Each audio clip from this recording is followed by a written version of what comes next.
ओम शांति। सभी भाई बहनों को आज प्यारे बाबा के मधुर महावाक्य हैं 7-6-24 प्रातः मुरली।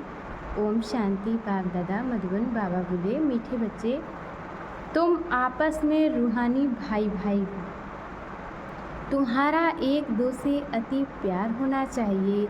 तुम प्रेम से भरपूर गंगा बनो। कभी भी लड़ना झगड़ना नहीं है। प्रश्न है, रूहानी बाप को कौन से बच्चे बहुत बहुत प्यारे लगते हैं? मैं बता रहे हैं कि रूहानी बाप को कौन से बच्चे बहुत बहुत प्यारे लगते हैं। उत्तर में बाबा ने बताया है। पहला पॉइंट, जो श्रीमत पर सारे विश्व का कल्याण कर रहे हैं।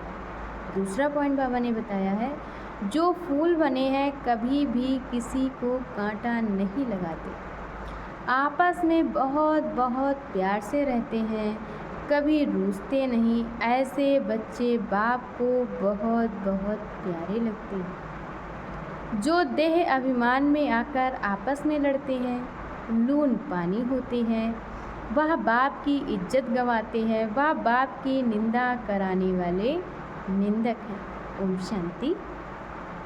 जैसे रूहानी बच्चों को अब रूहानी बाप प्यारा लगता है, रूहानी बच्चों को रूहानी बाप प्यारा लगता है, वैसे रूहानी बाप को रूहानी बच्चे भी प्यारे लगते हैं, क्योंकि श्रीमत पर सारे विश्व का कल्याण कर रहे हैं।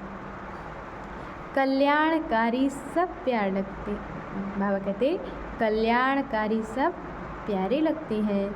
तुम भी आपस में भाई भाई हो, तो तुम भी ज़रूर एक दो को प्यारे लगेंगे। बाहर वालों से इतना प्यार नहीं रहेगा। आप बच्चों का प्यार बाहर वालों से इतना नहीं रहेगा जितना बाप के बच्चों का आपस में होगा। तुम्हारा भी आपस में बहुत बहुत प्यार होना चाहिए। बाबा कहते तुम्हारा भी आपस में बहुत बहुत प्यार होना चाहिए। अगर भाई भाई यहाँ ही लड़ते झगड़ते हैं या प्यार नहीं करते तो वह भाई नहीं ठहरे। तुम्हारा आपस में लव होना चाहिए। बाप का भी आत्माओं से लव है ना, तो आत्माओं का भी आपस में बहुत लव होना चाहिए। बाप का भी आत्माओं से लव है ना, तो आत्माओं का भी आपस में बहुत लव होना चाहिए। सतयुग में सब आत्माएं एक दो को प्यारी लगती हैं। बाबा कहते सतयुग में सब आत्माएं एक दो को प्यारी लगती हैं, क्योंकि शरीर का अभिमान टूट जाता है। तुम भाई भाई एक बाप की याद से सारे विश्व का कल्याण करते हो। बाबा कहते तुम भाई भाई एक बाप की याद से सारे विश्व का कल्याण करते हो। अपना भी कल्याण करते हो तो भाइयों का भी कल्याण करना चाहिए। इसलिए बाप देह अभिमानी से देही अभिमानी बना रहे हैं। वो लौकिक भाई भाई तो आपस में धन के लिए, हिस्से के लिए लड़ पड़ते हैं। यहाँ लड़ने झगड़ने की बात ही नहीं है। बाबा कहते कि लौकिक भाई भाई तो आपस में धन के लिए, हिस्से के लिए लड़ते झगड़ते रहते हैं, लेकिन यहाँ लड़ने झगड़ने की बात नहीं है। हर एक को डायरेक्ट कनेक्शन रखना पड़ता है। ये है बेहद की बात। योग बल से बाप से वर्षा लेना है, लौकिक बाप से स्थूल वर्षा लेते हैं। ये तो है रूहानी बाप से रूहानी बच्चों को रूहानी वर्षा। हर एक को डायरेक्ट बाप से वर्षा लेना है। हर एक को बाबा कहते डायरेक्ट बाप से वर्षा लेना है।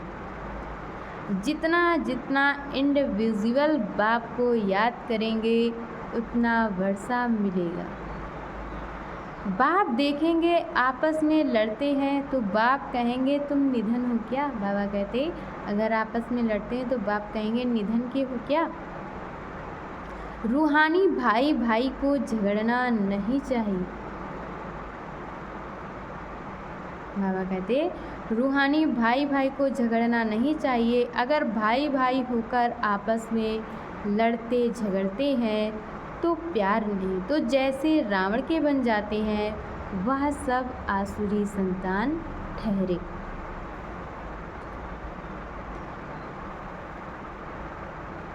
फिर दैवी संतान और आसुरी संतान में जैसे कि फर्क नहीं रहता, क्योंकि देह अभिमानी बनकर ही लड़ते हैं। बाबा कहते कि अगर आपस में लड़ते झगड़ते हैं, प्यार नहीं, तो जैसे रावण के बन जाते हैं और वो आसुरी संतान ठहरे। और फिर दैवी संतान और आसुरी संतान में जैसे कि फर्क नहीं रहता, क्योंकि देह अभिमानी होकर लड़ते हैं। आत्मा आत्मा से लड़ती नहीं है। इसलिए बाप कहते हैं मीठे मीठे बच्चे आपस में लून पानी नहीं होना। होते हैं तब जब समझाया जाता है। बाबा कहते हैं होते हैं तब जब समझाया जाता है। फिर बाप कहेंगे ये तो देह अभिमानी बच्चे हैं, रावण के बच्चे हैं, हमारे तो नहीं हैं, क्योंकि आपस में लून पानी होकर रहते हैं। तुम 21 जन्म क्षीर खंड होकर के रहते हो। बाबा कहते तुम 21 जन्म के लिए क्षीर खंड होकर रहते हो।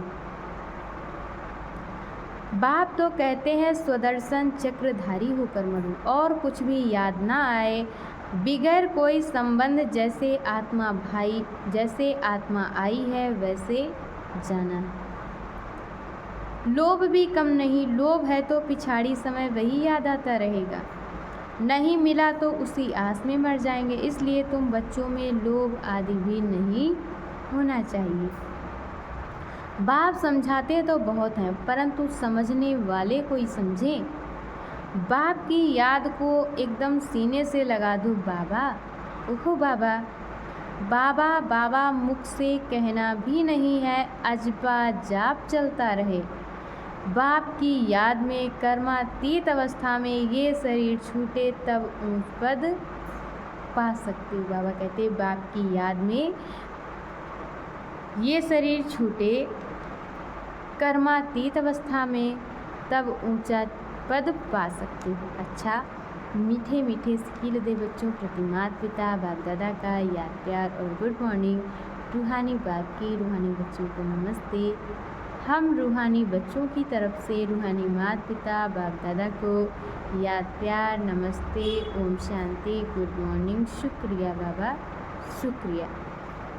और आज बाबा ने मुरली में धारण करने के लिए मुख्य सार दिया है। पहला पॉइंट, प्रेम से भरपूर गंगा बनना है, सबके प्रति प्रेम की दृष्टि रखनी है, कभी भी मुख से उल्टे बोल नहीं निकालने हैं। और दूसरे पॉइंट में बाबा ने बताया है किसी भी चीज़ में लोभ नहीं रखना है, स्वदर्शन चक्रधारी होकर रहना है, अभ्यास करना है कि अंत समय कोई भी चीज़ याद ना आए।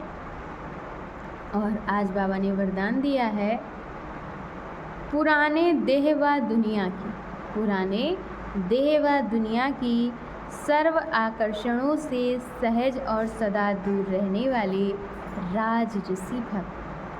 राज ऋषि अर्थात एक तरफ सर्व प्राप्ति के अधिकार का नशा और दूसरे तरफ बेहद के वैराग्य का अलौकिक नशा।